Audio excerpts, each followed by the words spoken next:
ตทัคคะของพระอานนท์มีความเป็นเลิศ5ด้าน 1. เป็นพหุสูตร 2. เป็นผู้มีสติ 3. เป็นผู้มีคติ 4. เป็นผู้มีทิฏฐิ 5. เป็นพุทธอุปถากความเป็นพหุสูตรก็คือทรงจำได้มากไม่มีปัญหาความเป็นผู้มีสติมีความรอบคอบมีสติในการทำงานจัดระเบียบ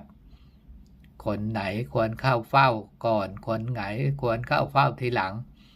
ก็ทำได้อย่างเรียบร้อยมีคติในการทรงจ